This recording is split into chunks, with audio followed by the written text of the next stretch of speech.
Огромные скандалы российской оппозиции в последнее время.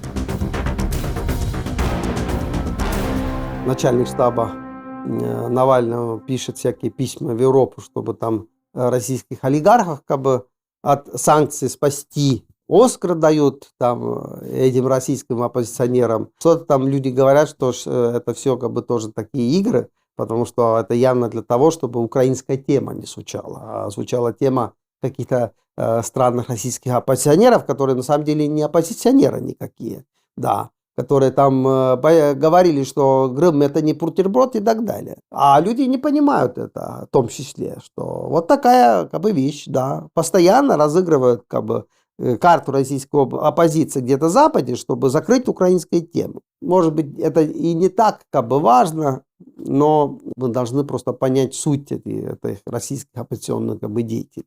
Я, конечно, всегда попытаюсь быть объективным. Но берем Ксюса Собчак, что он не либерал, он по убеждению не либерал, как бы. Он, конечно же, либерал. У меня нету никаких претензий к Ксюсу Собчак. Он убежденный как бы человек, он эти убеждения всегда говорил. Он как и журналист, и как там общественный деятель за это всегда выступал. Но, конечно же, наша кремлевская принцесса, конечно, там, имея какие-то собственные убеждения, это не мешает ему там, заниматься этой властью, брать деньги от этой власти, там, или его представителей, или его каких-то олигархов, жить хорошо. Но тоже трудно как бы обвинить молодую женщину, что он хочет хорошо жить. Ну пусть живет хорошо, конечно. Связь властью Ксюса Собчак, это тоже как бы очевидная вещь. Ну, что делать-то? А Владимир Путин был вот помощником этого Анатолия Собчака, а генерал Золотов вот был охранником этого его отца. Понятно, что эти старые связи худо, бедно как бы, но работают, деньги идут, конечно же. И тут, конечно, случаются очень интересные вещи. Конечно, понятно, судьба Собчака была трудна, видите, когда появился Золотов. Ну, что это значит там? Стали бегать всякие там эти дети этого Золотова там. Ну, это дети питерских рабочих, большевиков. Такие картофельноносные такие там, злые как бы ребята. То они там за косичку захватили, то там лягушку, лифчик там бросили. Да, так что сложно. Может, от этого там стали расти эти уши Собчака, они же огромные такие, да, чтобы там быстро реагировать, слушать там, что там случается. Другое дело, что у Собчак стало развиваться наверняка еще третье ухо, уже как бы внутри. Это как локатор там. Что бывает, чтобы реагировать. Локатор у Собчак, конечно, хороший. Он как бы и информация есть, и понимание у него есть, что происходит. Все у Собчак, конечно, есть в этом плане. И ничего удивительного, что вот этот локатор из Тель-Авива как бы изловил как бы очень важные изменения, которым он как бы быстро как бы попытался передать как бы мировой общественности. Редко это как бы все-таки бывает, но как бы здесь уж очень важно. Дело в том, что наш Ксюса Собчак неожиданно стала обсуждать. А кто же как бы лучше, как президент России? Она пришла к выводу, что вот в связи с тем, что Собянин дал деньги Леше Венедиктову, вот неплохой этот кандидат Сергей Собянин на пост президента России.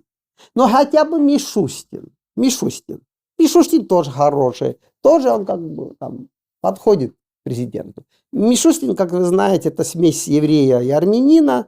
Армянки, конечно, вот такой прекрасный кандидат на пост президента России. А Собянин, как известно, тунгус. Ну вот, как бы тоже как бы хороший, понимаешь, кандидат на пост президента России. И вот все это как бы нас Собчак и нам сообщает.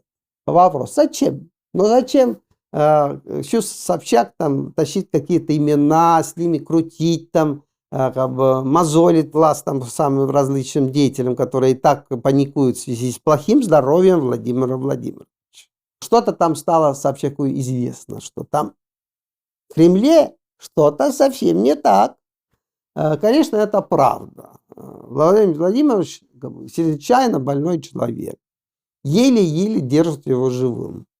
Каждодневные операции там, чтобы убрать у него эти лимфы, чтобы там этот рак ситовидной железы не лез как бы, легкие. Там.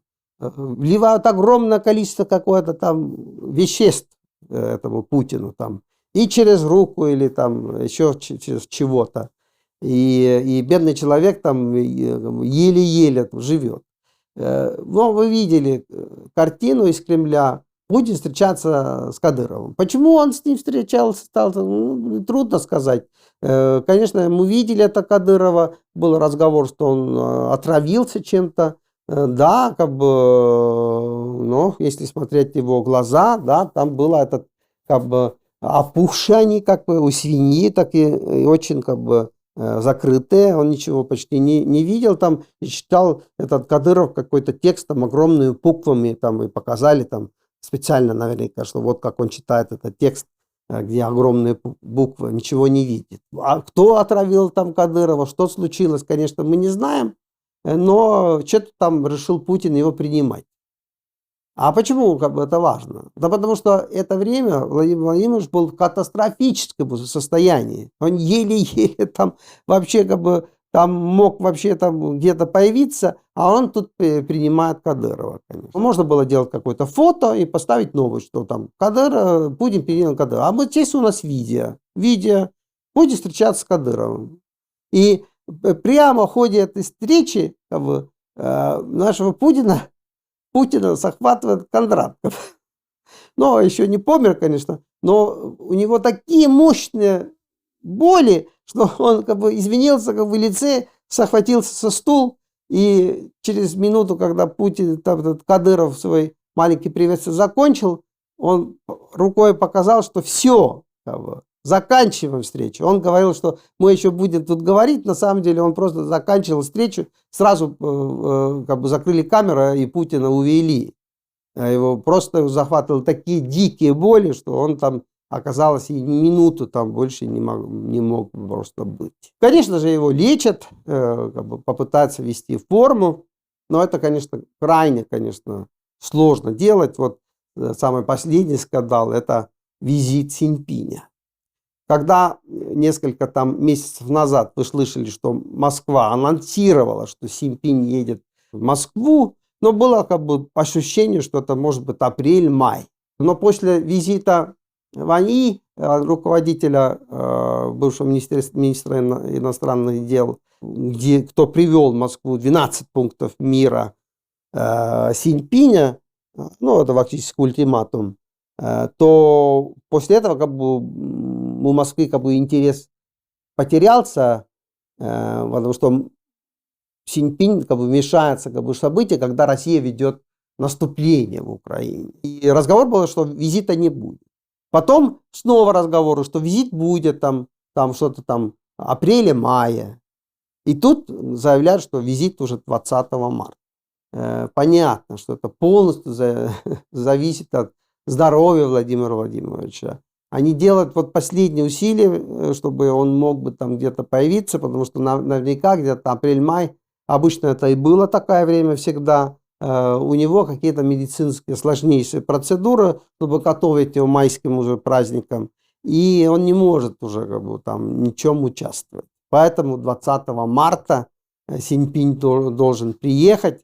Надо сказать, что изменилась и ситуация в общем, потому что если еще несколько времени назад там Россия там провела в Донбассе там 100 атак в день, то ныне это где-то 30. Это, видите, резкое уменьшение как бы, боевой активности в Донбассе. Но, может быть, там поняли, что нечего и ловить. Но, в всяком случае, это план как бы хорошо, потому что это как бы подходит к плану Синьпиня. 12 пунктов. Синьпинь, как вы понимаете, ныне пахан. Игнорировать его очень сложно. Хотя первоначально у Путина была острая реакция на самом деле на этот план Синьпиня. Куда лезет, да. Но, видите, Синьпинь, конечно, там своими умудренными советниками, что все-таки решила, что хватит этой войны, как бы она вредит и Китаю, и всем, и они все-таки попытаются как бы влиять на Путина, чтобы это все закончить. Но черт не знает, может и сам Путин закончится за это время, конечно. Это мы, конечно, не знаем. Но еще организуют там какие-то фейковые угрозы. Вы слышали то, что Лукашенко тоже ходил в Пекин, который и там тоже с Синьпинем говорил, как нужен мир. Да. А еще-то они Ираном как-то крутят, там такая Белоруссия, Иран, Пекин и Россия. Там мощный союз. Но, как слышно из дипломатических кругов, в общем-то, все это фейк. Ничего такого, конечно, не будет, никакого союза. Это очередная такая пустая просто угроза Западу. А все-таки главное здесь, что как-то надо вылезти из этой катастрофы в Украине. И старший товарищ из Пекина попытается помочь Владимиру Владимировичу выйти с этой ситуации. Там может ли он чем-то помогать в связи с здоровьем Владимиру Владимировичу? Думаю, что уже нет. Можно там предлагать только в отставку и там, может быть, лечение где-то там в Китае. Но это мы посмотрим. Пока вот такая ситуация, что в связи с болезнью Путина наваливают на Медведева, что ты всем должен заниматься, там, и о мобилизации должен. 400 тысяч дай, Дмитрий Анатольевич, там, задача ты мобилизация, понимаете? Бедным Медведев бегает, выполняет задачи, надеется стать, конечно, следующим президентом Российской Федерации. Но вот сообщение, Собчак, его, конечно же, как бы игра там всякими там так называемыми претендентами на пост президента указывает, какая там в Кремле сложная ситуация. Огромный локатор Ксюса Собчак откуда-то получил эту информацию, откуда-то он, так сказать, может быть, Золотов дал ему эту информацию. Тоже один претендент, может быть, на президентство. Но откуда мы знаем? Будем смотреть это событие, потому что, конечно же, ситуация в Кремле обостряется в связи с плохим здоровьем Владимира Владимировича Путина.